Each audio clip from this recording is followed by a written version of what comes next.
Israeli airstrikes killed over 400 in an instant. The IDF knew they would be assembled, vulnerable and easy targets. It comes after 2 weeks of Israel blocking all aid, food, fuel and medicine into Gaza, and now, as of today, a new ground invasion has been launched. Let's take a look at this video from Dr. Mohammed Mustafa, a British doctor from Middlesbrough. We've worked throughout the entire night. We haven't stopped. The bombing has been non-stop. We've run out of ketamine, we've run out of propofol, we've run out of all painkillers. We can't sedate anyone, we can't give them any analgesia. When we intubate people, they wake up and they're choking because we have no sedation. There are 7 girls getting their legs amputated, no anesthesia. The bombing is still going on. The room is still shaking. I haven't slept. We went to bed at about 1 o'clock and at 1:30 the bombing started. It's about 10 a.m. now. I've just gone back to my room. I'm lightheaded, I'm dizzy. And I mean, it was just mostly women and children, burnt head to toe, limbs missing, heads missing.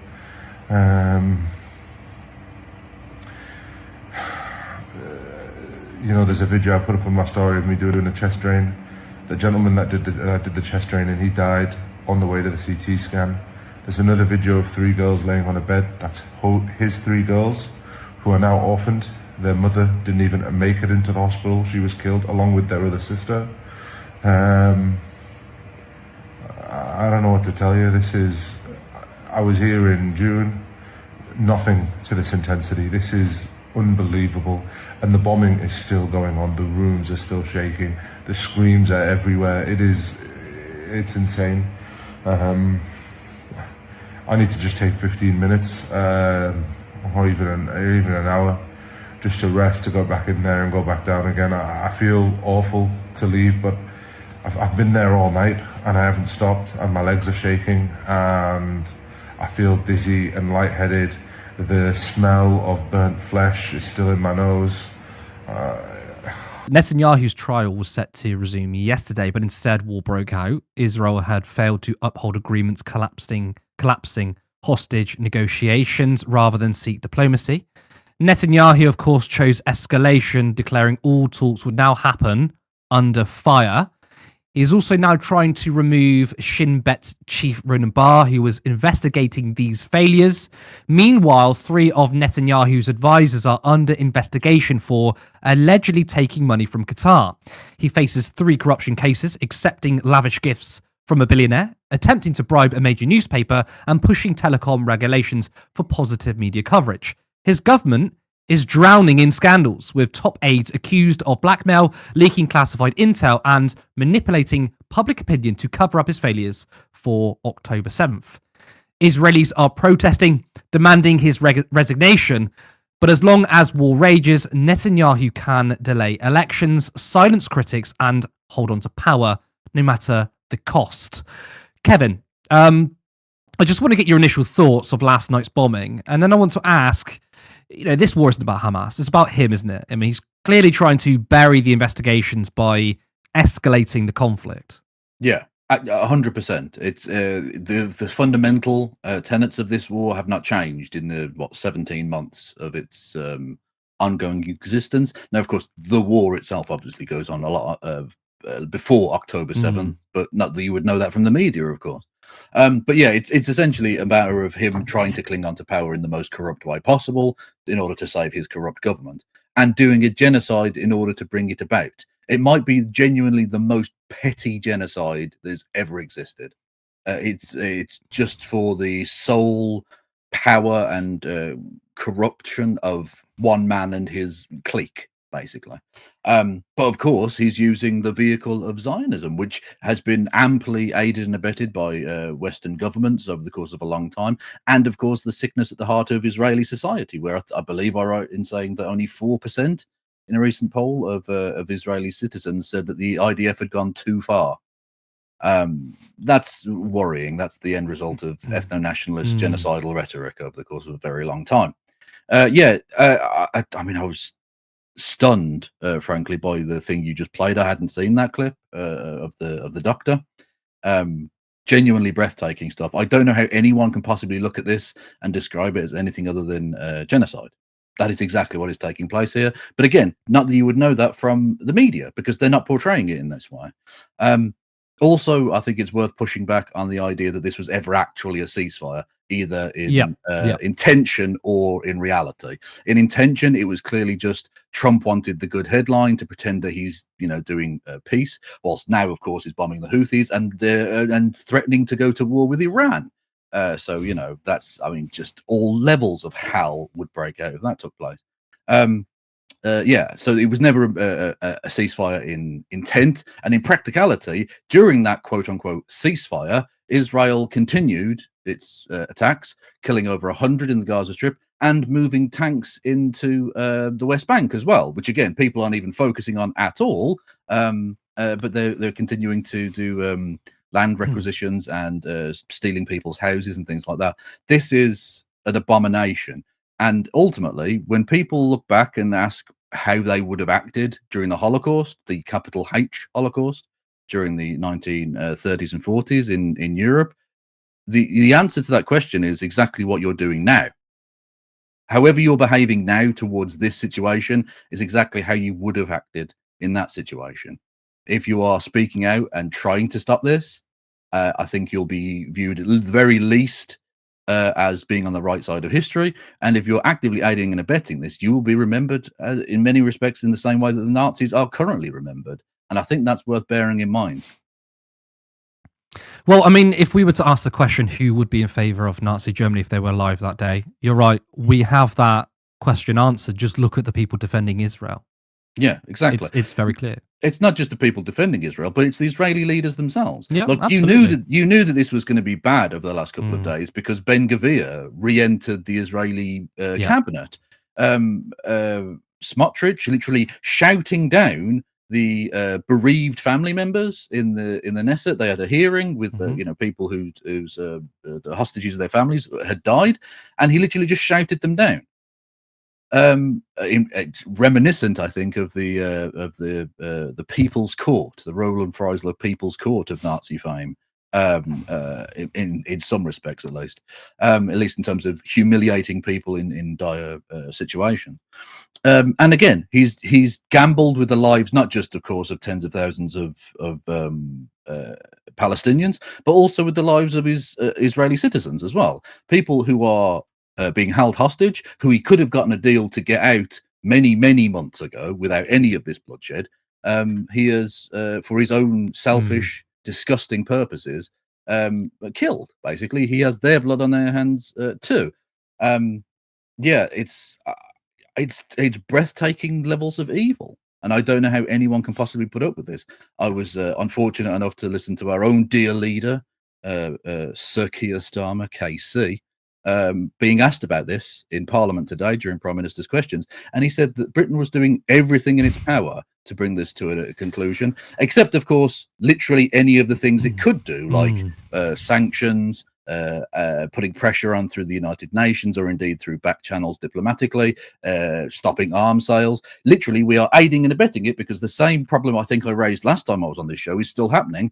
Planes from RAF Akrotiri, the base we have in Cyprus, again, vestiges of imperialism, are doing reconnaissance flights over Israel to tell Israel when and where to bomb. We are actively engaging. Our tax money is being used to actively engage and further the genocide of the Palestinian people.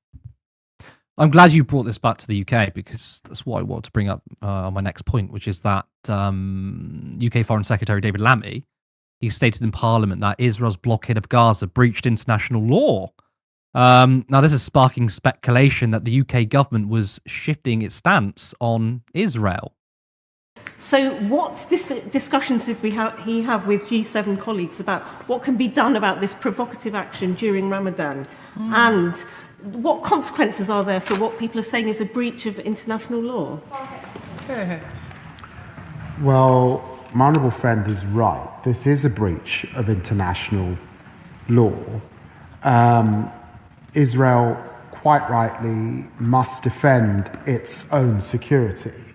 but we find the lack of aid. It's now been 15 days since aid got into Gaza. Unacceptable, hugely alarming and very worrying. And we would urge Israel to get back to the amount of trucks that we were seeing going in, way beyond 600, so that Palestinians can get the necessary humanitarian support they need at this time. So the government, they changed their stance. You know, all the protests and campaigning finally paid off. Have they found their heart? No.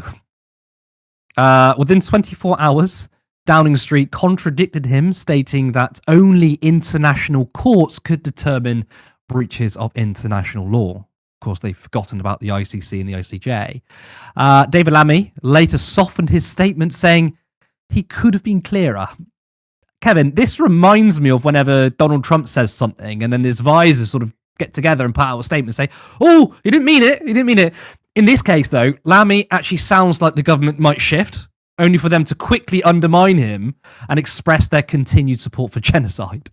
Well, yeah, because for once he was reacting like a human being rather than the pathetic political calculation robot scumbag that he actually is. He realised, obviously, that denial of basic human rights like food and water and electricity and so on was a breach of human rights and a war crime.